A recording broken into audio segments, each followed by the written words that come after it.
నిన్న చందానగర్ లో ఖజానా జ్యువెలరీ షాప్ లో 6 దొంగలు దోపిడీ చేయనికి ఆ షాప్ లోపటొచ్చి కాల్పులు మరి జరిపి దొంగతనం చేసినారు.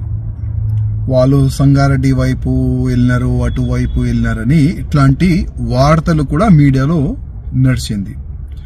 కానీ ఇవాళని నేను మీడియాకి వాచ్ చేస్తే కొన్ని వార్తలు నడుస్తున్నాయి, ఆ 6 మందిని అరెస్ట్ చేసుకున్నారు అని.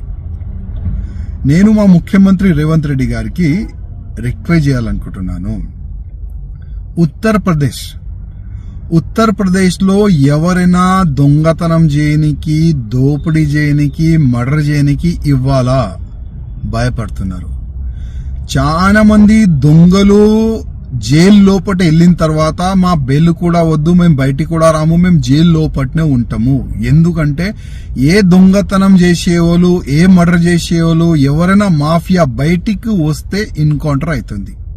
అంటే యోగి ఆదిత్యనాథ్ గారు ఆ విధంగా ఒక మంచి వాతావరణం ఉత్తరప్రదేశ్ లో తయారు చేసి పెట్టుకున్నారు. రేవంత్ రెడ్డి గారు, మీరు కూడా మన తెలంగాణ ప్రజలని కాపాడడానికి కొన్ని ఎన్కౌంటర్ మీరు కూడా చేపియాలి. ఇప్పుడు నిన్న ఆ ఖజానా జ్యువెలరీ షాప్ లో దొంగతనం చేయనికి వచ్చిన తర్వాత వాళ్ళు కాల్పులు కూడా జరిపినారు. కొంతమందికి బుల్లెట్ కూడా తాగింది.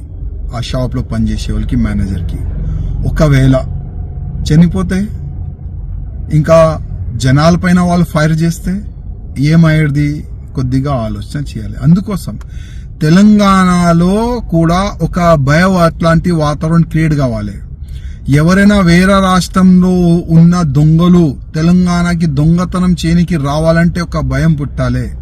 తెలంగాణలో దొంగతనం చేయనికి మనం పోతే అక్కడ ఎన్కౌంటర్ చేస్తారు పోలీసులు. ఆ విధంగా ఒక భయం పుట్టాలంటే మీరు కొద్దిగా యోగి ఆదిత్యనాథ్ గారు ఇష్టాల్లో వెళ్తేనే ఆ దొంగలకి ఒక భయం పుడుతుంది. రేవంత్ రెడ్డి గారు కొద్దిగా ఆలోచన మీరు కూడా చేయండి దీనిపైన.